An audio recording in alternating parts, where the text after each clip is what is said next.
અને આ જ પાટીદાર આંદોલનમાં એકબીજાની સામે ઉભેલા નીતિન પટેલ અને હાર્દિક પટેલ બંને એક સાથે પહેલીવાર મંચ ઉપર જોવા મળ્યા। કડીમાં એક કાર્યક્રમ હતો અને એમાં હાર્દિક પટેલ અને નીતિન પટેલ એક સાથે મંચ ઉપર હતા અને બંને જ્યારે એક સાથે મંચ ઉપર હોય અને એકબીજાના વિશે કોઈ કોમેન્ટ ના થાય એવું કેવી રીતે બની શકે? ખૂબ રસપ્રદ બંનેનો અહીંયા આગળ વાર્તાલાપ રહ્યો। આમ તો વાર્તાલાપ નહીં પણ બંને ભાષણ આપ્યું એક પછી એક વારાફરતી, પણ એમાં હાર્દિક પટેલ એ કહેતા જોવા મળ્યા કે કડીથી પણ જબરજસ્ત વિરમગામનો વિકાસ કરવાનો છે, તો નીતિન પટેલ એવું કહેતા જોવા મળ્યા કે પહેલું પગથિયું મંત્રી છે, બીજી બધી વાત પછી। અને એની સાથે હાર્દિક પટેલે સ્વીકાર્યું પણ ખરું કે નીતિન કાકાને અમે ખૂબ હેરાન કર્યા છે।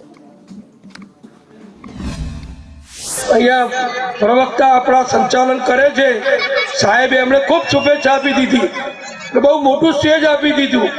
એ સ્ટેજ હું અત્યારે નહીં બોલું, પણ હું એમ કહીશ કે પહેલું સ્ટેજ મંત્રીનું આવે, એટલે પહેલા મંત્રી બને એવી આપણે બધા ઉમિયા માતાને પ્રાર્થના કરીએ।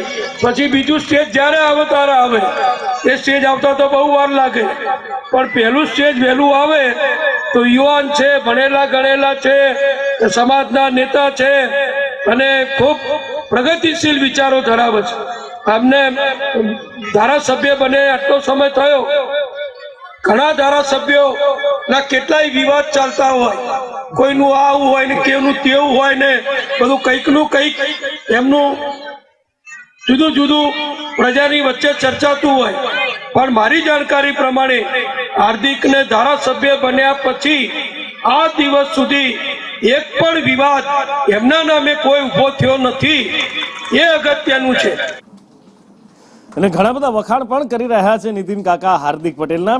મનીષ મારી સાથે જ, મનીષ સાથે વાત કરીએ। મનીષ, નીતિનભાઈની આ ખાસિયત છે અને મોઘમમાં ઘણું બધું કહી દેતા હોય છે, હસતા હસતા સામેવાળાની મજા લઈ લેતા હોય છે, અને એવું જ અત્યારે સ્ટેજ ઉપર જોવા મળ્યું। એક બાજુ કહ્યું કે કોઈ વિવાદ નથી, બીજી બાજુ કહ્યું કે વિકાસ કરવો હોય, કડીની ટોલે આવવું હોય તો પહેલા મંત્રી થવું પડે। बिल्कुल, અને સમય સમય બલવાન હે નહીં પુરુષ બલવાન, કાબે અર્જુન લૂંટ્યો વહી ધનુષ વહી બાણ।